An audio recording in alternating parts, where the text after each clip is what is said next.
പഴംപൊരിക്ക് പാകമായ പഴം എടുത്ത് നീളത്തിലരിയുക. എന്നിട്ട് അതിലേക്ക് കുറച്ചുള്ളി അരിഞ്ഞത് ഇടുക. കാര്യമായിട്ട് ഞങ്ങളുടെ റെസിപ്പി അത്. തിളയ്ക്കുന്ന എണ്ണയിലേക്ക് പൊരിച്ച് എടുക്കുക. പഴംപൊരി റെഡി. ഞാൻ ചോദിക്കട്ടെ, പെട്ടെന്നുണ്ടാക്കാൻ അവൻ്റെ നിർത്താൽ മതിയോ? ഓൾറെഡി ഉണ്ടാക്കി വെച്ചു. ഓ, അമൂല്യമായ തമാശകളുടെ കലവറ മാത്രം സമ്മാനിക്കുന്ന ഈ കുട്ടിയെ നമുക്ക് പരിചയപ്പെടാം. ഇദ്ദേഹം വളരെ ഗുണമേന്മയുള്ള തമാശകൾ മാത്രം സംസാരിക്കുന്ന കുട്ടിയാണ് അല്ലേ? അപ്പൊ ആര് സ്റ്റാർട്ട് ചെയ്യുന്നത്? നിങ്ങള് പാവാണേ, നിങ്ങള് മാസാണ്.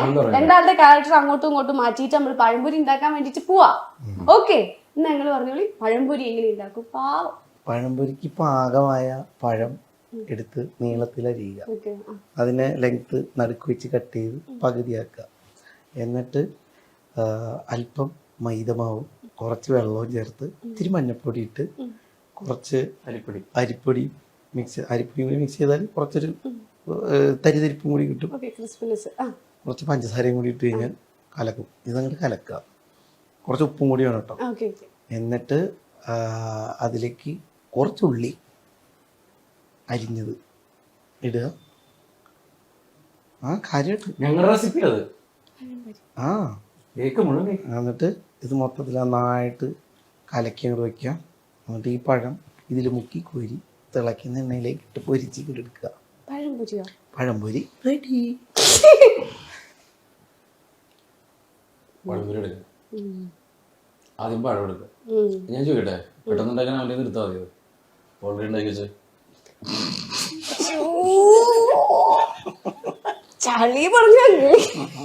ഓ, അമൂല്യമായ തമാശകളുടെ കലവറ മാത്രം സമ്മാനിക്കുന്ന ഈ കുട്ടിയെ നമുക്ക് പരിചയപ്പെടാം.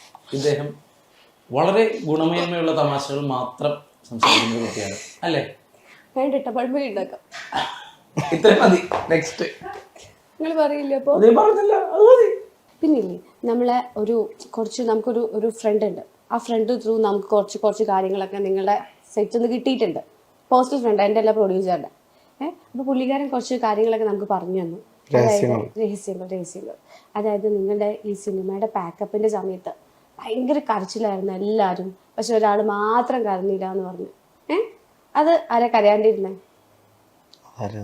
നിങ്ങള്. ഇഷ്ടമായിട്ട് കരഞ്ഞില്ല എന്ന് പറഞ്ഞു. നിങ്ങളൊക്കെ നല്ല കരച്ചിലായിരുന്നു. ശരിക്കും അവൻ കരയേണ്ടതൊക്കെ ആ കൈപൊള്ളിയപ്പോ കരഞ്ഞു തീർത്താൻ. ഒരു മനുഷ്യന്റെ ആവശ്യത്തിൽ പോലും കരയാനുള്ള കരഞ്ഞു. അല്ല, ഞാൻ ഇത് കഴിഞ്ഞിട്ട് കൈപൊള്ളിയിലേക്ക് വരാം കേട്ടോ. വിഷ്ണു, നിങ്ങൾക്ക് എന്താ കരച്ചിൽ വരാൻ